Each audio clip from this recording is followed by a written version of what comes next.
Hi, and welcome to Generation Cult, a podcast about people who grew up in high demand, sometimes controversial groups, also known as cults. Thank you so much for listening and supporting the show. You can find us on Facebook and Twitter at Generation Cult. We have a pretty basic website, generationcult.com. You can reach us at generationcult@gmail.com. Also, if you'd like to become an official supporter of the show, you can go to our Patreon page at patreon.com/generationcult.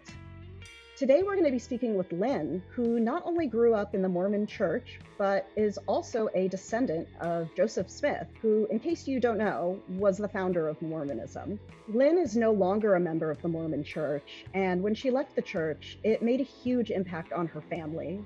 She has since focused on the topic of family estrangement and helping other people understand the complexities of leaving their faith communities. She also has a memoir that is hopefully coming out soon entitled We Were the Smiths, Escaping the Legacy of Joseph Smith. And she also has a blog called Heretic Survivor, From Mormon to Me. I'm happy to have her with me today. Hi, Lynn. Thank you for being here. Hi, it's great to be here. Thanks so much for having me. So, you are the great grandniece of Joseph Smith. That's correct. My great great grandfather was Joseph Smith's younger brother, Samuel Smith. So, what did that mean to you growing up as a child? Well, the Mormon church has an obsession with blood lineage. It's really a big deal who you're related to. That connection was rare in Utah because most of Joseph Smith's descendants did not come west with Brigham Young, but my great grandfather did. And so, because of that, we were treated like we were royalty. I mean, very special and held up as an example to emulate. So in my family, we learned that the biggest thing we could get in trouble for was somehow bringing shame to the family. It was all about being a very high performer and more devoted, more obedient, very loyal to the church. And that impacted me because Mormon standards are very high to begin with, and they were even higher for our family. And we sort of lived in a glass house, so it was very visible if there was a mistake or a misstep. And that impacted me, and I still deal with that today with a sort of rigid perfectionism that can happen in high control, high demand religions where the rules and need for obedience is very, very strong. Talk to me a little more about the structure of your family. This took place in Utah. Yes, it did. And how big was your family and how devout were they? I was one of 9 children and third to the oldest, and my family was incredibly devout. I sometimes think that we are held hostage to the view of the world that we are born into unless we systematically dismantle it. So, my idea growing up in a very insular community, Mormon community, where our family was highly visible, was that the main goal was to return to heaven as a family and not to do something that would jeopardize getting into the highest level of heaven, the celestial kingdom. And so our days were consumed with Mormon activities, service work. Every night of the week, there was some Mormon related function or activity. Monday was family home evening, Tuesday was the teenager program, Wednesday was the program for young people. I learned that my primary job was to grow up and become a helpmate to my husband and the mother of as many children as possible. And due to that, the skills of homemaking were introduced very early, like knitting, crocheting, keeping a hope chest. The focus was all about getting married to a worthy Mormon man in the temple and having as many children as we could. Do you remember how you felt about that as a child? Yeah, I was nervous because I was a voracious reader and I secretly aspired to be a writer one day myself. And I was wondering how I was going to juggle that. How was I going to be a writer and still have a dozen children? And I remember looking around and not seeing any women who were doing that. They were full time moms, like my mother, and it looked like that might be difficult. And also, I somehow knew at a very early age it was not okay to voice my aspirations out loud, that to have a goal for something that was not religious in nature or that didn't confirm my destiny as a woman in the church would be frowned upon. And so, very early on, I learned that there were things I couldn't say out loud and even things I shouldn't be thinking. Can you give me an example?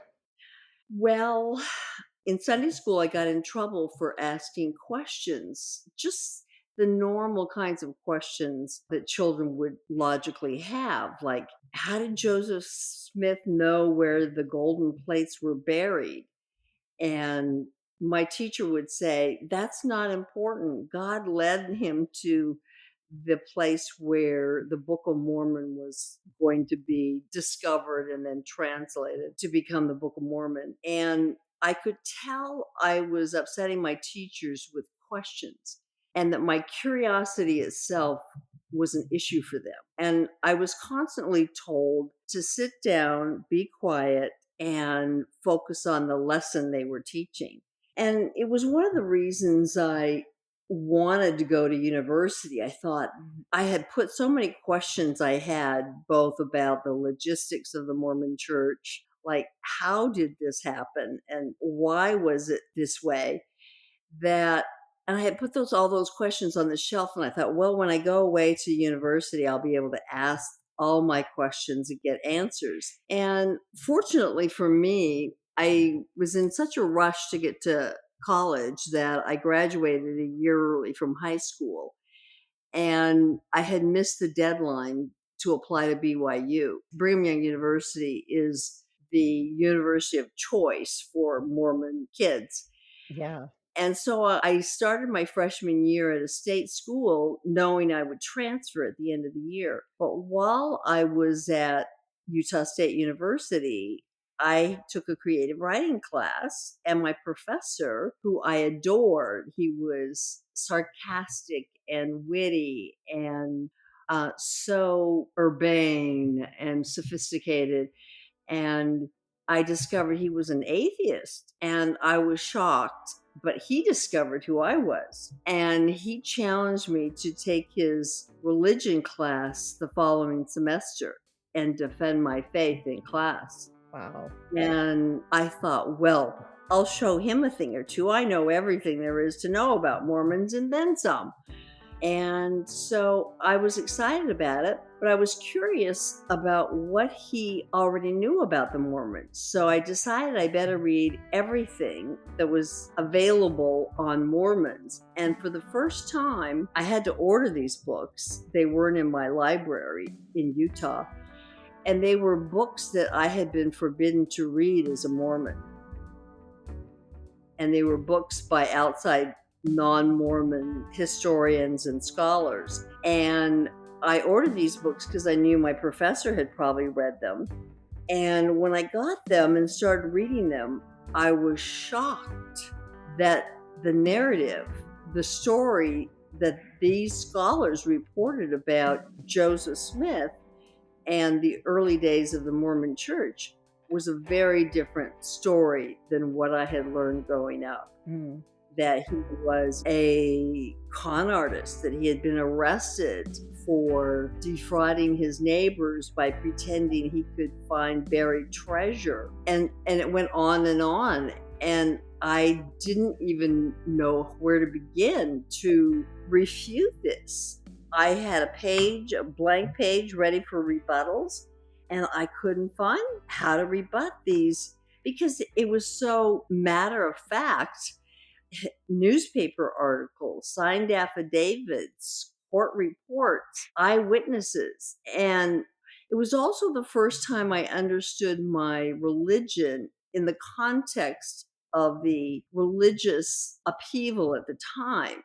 There were lots of people who were starting churches. And so I started to piece together how Joseph Smith got this idea of becoming a religious leader. It wasn't that far fetched, especially for his family who believed in visions and folklore and spirits. And so he had a context for fabricating the story of the Book of Mormon. It was actually largely based on a popular book, and a lot of similarities, glaring similarities, existed between the story of the Book of Mormon, which is ostensibly the story of the Native American people, ancestors. And Joseph Smith found these gold plates that were buried by these ancestors, supposedly. And he was able to translate the hieroglyphics from some sort of reformed Egyptian. No one ever saw the plates, but that was the story. And everything kind of just started to click into place. And once I saw it, I couldn't unsee it. And that left me first shattered, and I was ashamed for being so foolish and gullible, but also ashamed to be related to this man that I had revered as next to Jesus Christ in terms of righteousness. And here he was, I found out he was a liar, a cheat, a womanizer. In fact, when I discovered that Joseph Smith practiced polygamy, the church was not admitting that that was the case. But Joseph Smith married between 30 and 40 women in less than a decade, and some of them were as young as 14 years old. And I was embarrassed, and I also felt betrayed. So I had a huge mix of feelings, and I felt like the trap door had just opened up underneath me, and I did not know what I was going to do. I couldn't imagine telling my parents or friends, the community, my larger clan of cousins. So none of this was information you were ever allowed to access before. Correct. So leading up to this point, were you only surrounded by the Mormon community Mhm. where you lived till you basically went to school? So you're pretty isolated as far as who you spent time around. And Did you ever wonder why, these books, like, why wasn't I allowed to read them? well, we were told that these forbidden books were instruments of Satan to try to ruin your testimony. And in Mhm. fact, Mormons have a term for people who are not Mormons. They're called Gentiles. So there was definitely this us versus them mentality.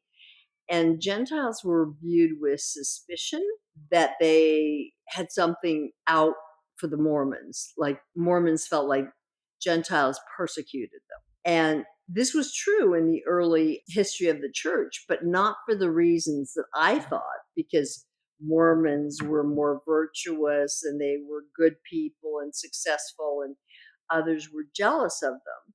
No, it was because of the shady dealings and the bad relationships they had with their neighbors. And so the narrative was so different and so surprising. And at the ripe age of 19, I decided that if Joseph Smith was a fraud, maybe this whole idea of God was a myth as well. And I promptly decided I was an atheist. Wow. It's quite a turn. It's quite a jump. So what ended up happening with the professor, though? Did you end up debating him? I mean, I assume that didn't end up happening, right? No, it did not. I took his class and took careful notes. Yeah, yeah. Um, You did take the class, I but did take the class because I didn't want to admit that. In fact, I was so confused at that point. I didn't know what to do.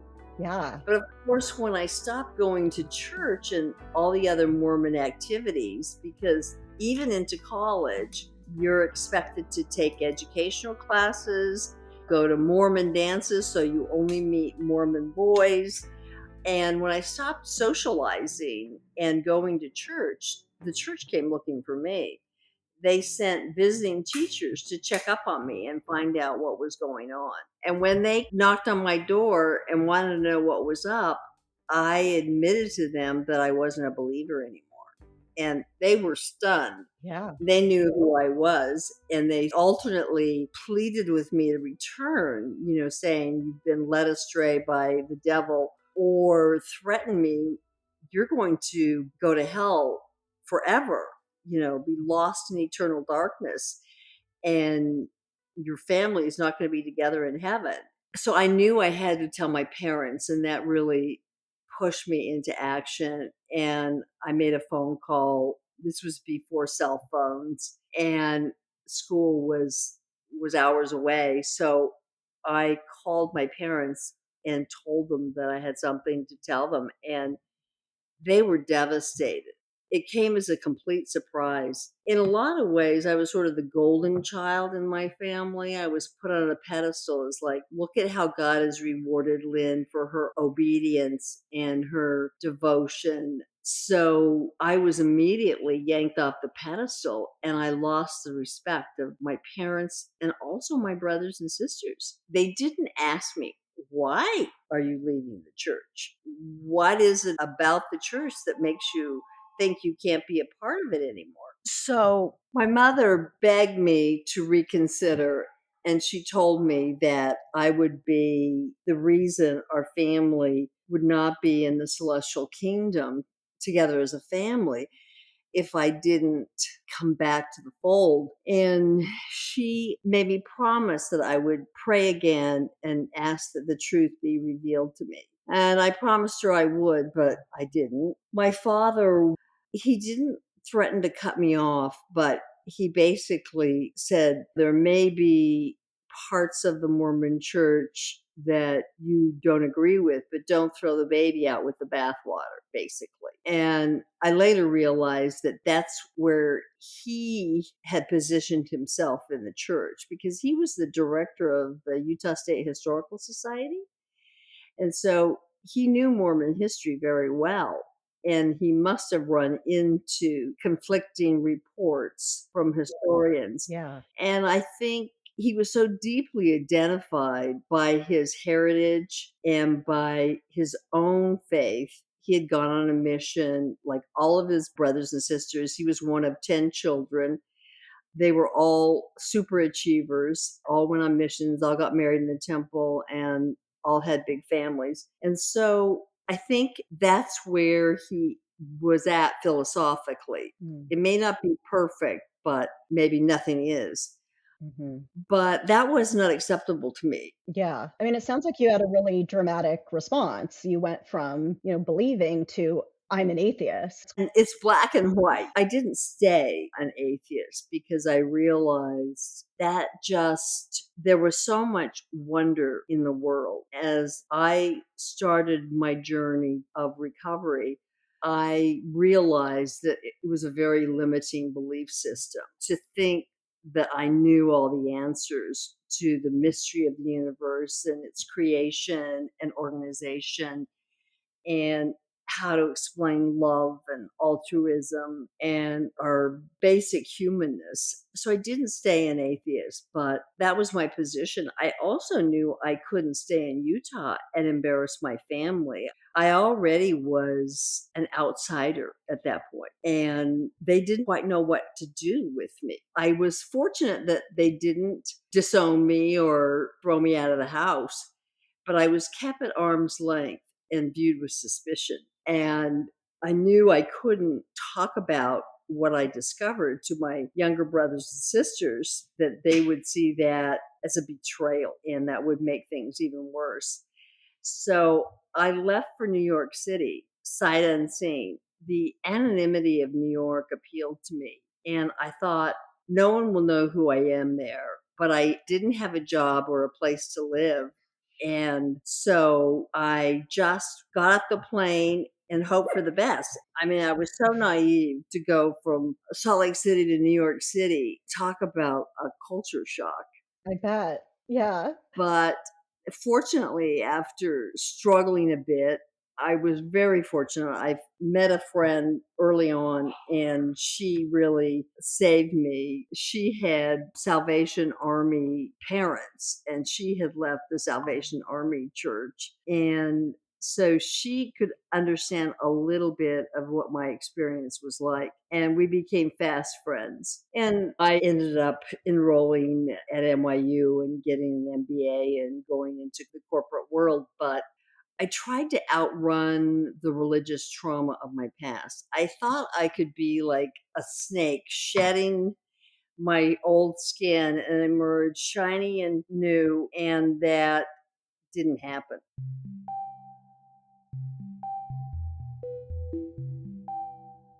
I don't know how possible it is to do that because your belief systems are so ingrained that it's very difficult not to have an almost visceral response to doing something that intellectually you know is okay, like drinking coffee or having a glass of wine.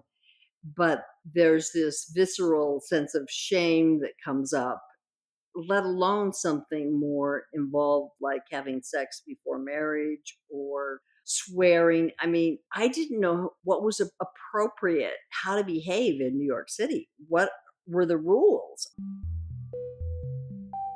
All I knew were Mormon rules, Mormon norms.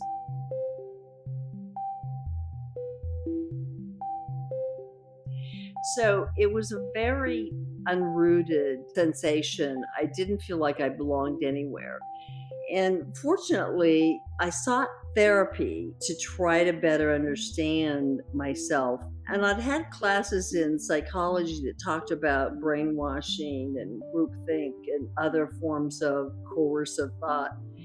And I had an intellectual understanding. What I didn't realize was how deep these things went into my psyche and how long it would take to unpack them, deal with each one, and understand what I believed and what was important to me and what my values were. In fact, it took decades, really. And eventually, years after I left the Mormon church, a couple of my brothers and sisters left as well. I'm curious about what was going on with your family during this time. You have all these siblings and parents. Well, my parents, my father and mother were having issues mostly over how to raise the kids. He was a very strict, harsh disciplinarian, and my mother was not. And he felt like the kids were not living up to his expectations because she was not supporting him and being tough enough on them. And so their marriage was rocky. And eventually they divorced, Mm. largely over the issue of my father getting more distant from the Mormon church as well. He felt like the church had let him down. They had promised that if he was obedient and kept the commandments and fulfilled all of his Mormon obligations, his children would be righteous and successful. And some of my brothers and sisters were starting to have issues. In fact, the ones that left the church got into trouble with alcohol and drugs. So some of them started to question too and left and had some You know, trouble. it's interesting. They didn't start to question the church as much as they wanted to experiment. I remember thinking, oh, they're like me. They realize this is a bunch of baloney. But they said, oh no, I'll probably come back one day and raise my family in the church. And I was like, really? So they weren't having the exact same experience of leaving. They just weren't being faithful members, Mm. but they weren't questioning the authenticity itself until much later. They were feeling restricted by all the rules. Restricted, and that there was no way to ever achieve at the level that my father expected, so why try? Yeah. So when that happened, the family was really divided into two groups, the heretics and the Mormons. And we apostates really had nothing to do with the Mormons and vice versa. And it was really contentious. And we geographically and emotionally were really quite distant from each other. But there was a crisis in the family, and I go into it in my memoir, where we discovered a secret about the family. And we decided, on the advice of a therapist who was intervening, to go into family therapy. Can you disclose that secret, or are we not talking about that right now? No, No? we're Okay, not. okay, I had to And try. oh, Please go on. I know. Please go on. It's revealed in the book. Yes. But it gave us an opportunity by being really told we needed, if we wanted the family unit to survive, we needed to go into therapy. And I'm incredibly grateful that everyone in the family was willing to do that, because I understand that's rare. Yeah. Not everybody is willing to put themselves in that vulnerable of a position. But because we did that, and having an independent outside third party facilitator allowed us to understand that our language was critical or dismissive, and that we had to change the way we talked to each other, and that there were certain subjects that we just couldn't talk about. And religion, politics as well, but religion was the primary topic. When I experience something as traumatic and you view it as sacred, how do we have a conversation? It was really difficult to communicate. I mean, I viewed my family as individuals who were in a cult. And I do believe the Mormon church is a cult. I know a lot of people think cults are these small groups with a charismatic leader, but I think the definition of a cult, and some high demand, high control religions are cults, in the sense that there is no ability to question a single authority, no transparencies in how decisions are made, a view of outsiders as the enemy. So, what I did was I learned to look at my Mormon brothers and sisters not as a group, but as individuals. And I was closer to some than others. And I started working on those individual relationships where I felt like there was an openness or an invitation for greater closeness. And that helped. And I think when you're dealing with family estrangement, that's a really important thing to consider, is whether or not there's a desire on both sides of the estrangement for connection. And there was. So once again, I was fortunate because my family had such a strong sense of identity as a Smith, but we did want to know whether or not we could spend time together without the friction and conflict, and resolve old hurts and grievances. If there's not that willingness to want to connect, I don't think there's a chance of really being successful in resolving estrangement. I'm really impressed that your family, your entire family was open to going into counseling. I mean, that's a huge deal to me to have that many people who have, I assume, differing opinions from each other being willing to go into a space to talk about it and work it out. That's huge. It is, and it's also unusual. Yeah. And that's why I caution people to think that all estrangement is resolvable, because if there isn't a desire to reconnect and a willingness to listen respectfully to what the boundaries are and decide on mutually agreed boundaries, like let's not talk about religion. And what we did is we learned to focus on, what do we have in common? We're all parents now. Some of us are grandparents. And we could talk about the kinds of things. And while you may define something as a belief and I define it as a value, we learned that we were essentially talking about the same things. And much to their surprise, it turned out that the non Mormons had very similar values to the Mormons. I don't know what they thought would happen, that we would become sinful people who, didn't know right from wrong anymore. We steal things and sacrifice animals for no reason. Exactly.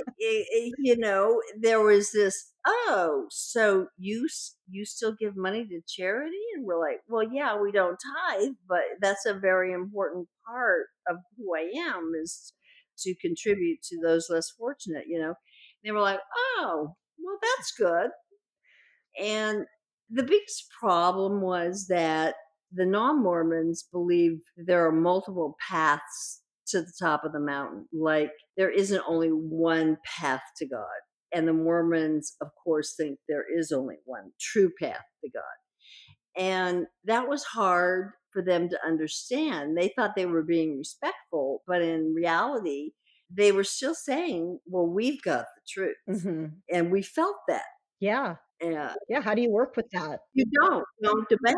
You Yeah, take it off the table. There's no way to have a conversation that's gonna go anywhere helpful. So, after that, we got together once a year for a long weekend and had family reunions. So, regardless of where we lived all over the country, we would get together and we learned to share those things that we had in common, and we found that we were more alike than we were different when we did that. that's a great ending to the story because usually people find their way and they find their chosen family, but so many times, just speaking anecdotally based on other people I've had on my show, It's rare.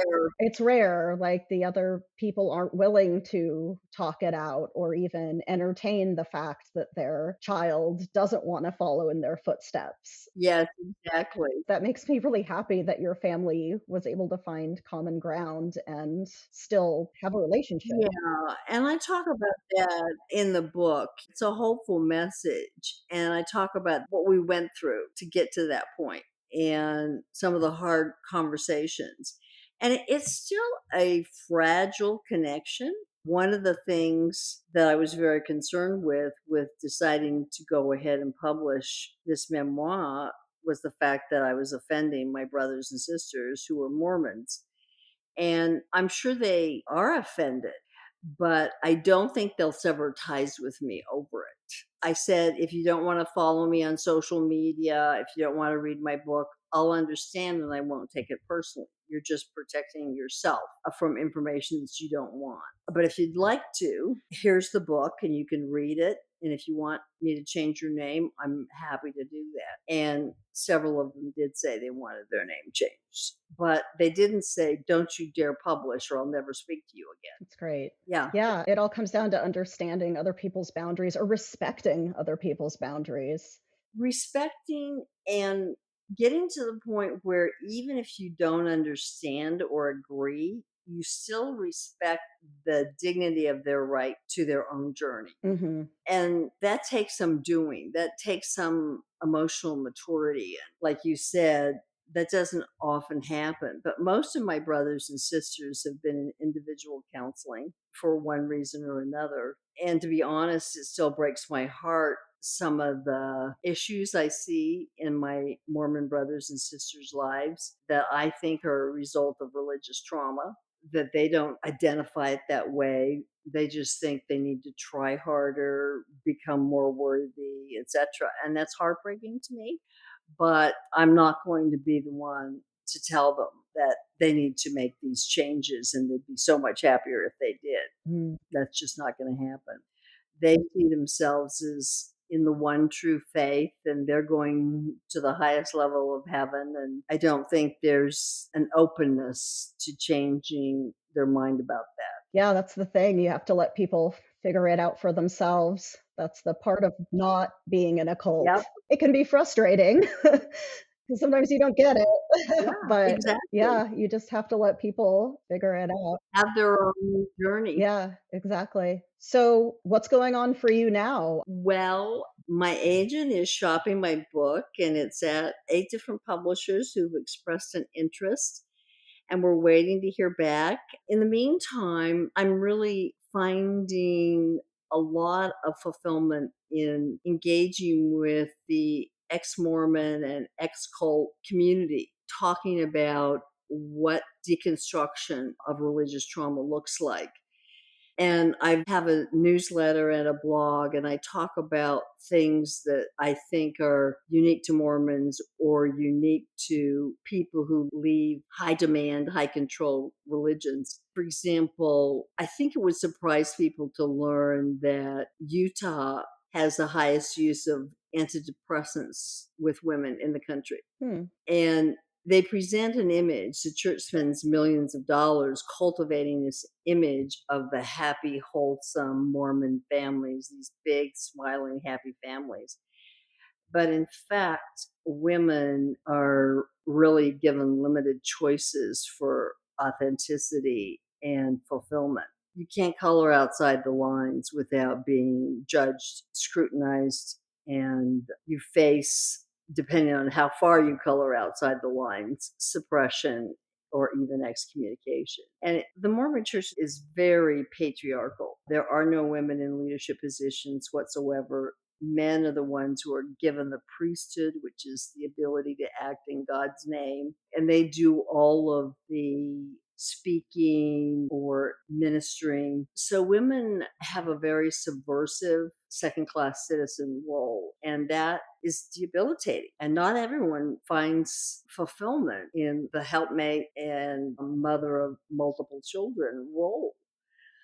But that's the only one that you will ever receive honor for in the Mormon church. And other kinds of things, like I didn't go to most of my brothers and sisters' weddings because they got married in the temple. And Mormons have churches and then they have temples. And churches is where you go every Sunday to worship, but temples are where the secret, most important sacraments and ceremonies and rituals take place. And you need a temple recommend to get into the temple. And that means you're a Mormon of good standing. That means you pay 10% of your income in tithing to the church. You're morally clean. You attend church every Sunday. You participate in service projects, etc., etc.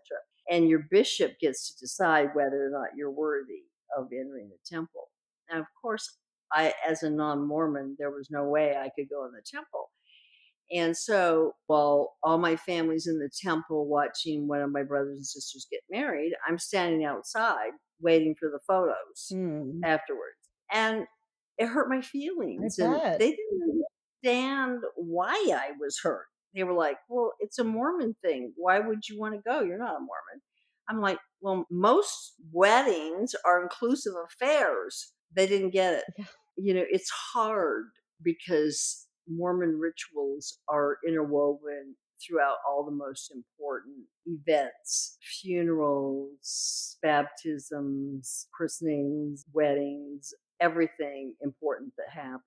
And so I feel like an apostate, an outcast when I go, and it's a really unsettling feeling. And also, it can be triggering. It reminds me that at one point in my life, I was counseled to be quiet, be small, don't take up space, sit down, shut up. And it's taken me years to get over that conditioning. And so it's something that's difficult to revisit. Yeah.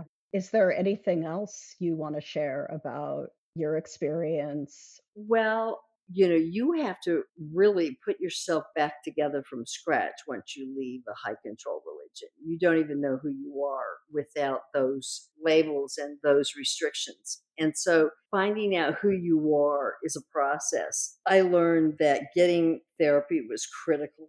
Finding a support community was really important. Learning to pay attention to the inner critic, because that was often a church based inner critic. Giving myself a lot of grace and compassion and patience with how long the journey was taking. Journaling, meditating. I got into yoga because, my body was the enemy, as is often the case in other restrictive religions. Purity culture was paramount. And so my body was the enemy. And so yoga was very helpful to just get back into feeling my body and what my body was trying to tell me and becoming friends with it again. learning how to be more present so that I could watch my thoughts and slow down my reactions to things and give myself time to process this. Is this something that I really believe is true, or is it just something that is an old tape running through my brain? That's helpful advice. What's the name of your blog again, and how can people find you? You can find my website at Lynn's, and it's just with one N, lynnsmithgregory.com. And my blog is called Heretic Survivor From Mormon to Me. And in a couple of weeks, I'll release my YouTube channel. Oh, And that's also called The Heretic Survivor From Mormon to Me, where I've recorded some stories about my family and other topics of interest that I think are related to leaving a high control religion or cult. and for when your book comes out, would you repeat the title? It's called We Were Smiths: Escaping the Shadow of Joseph Smith's Mormon Legacy. Great. Thank you so much for your time and for talking to me about all of this. Thank you so much for having me. I've really enjoyed our conversation. Me too.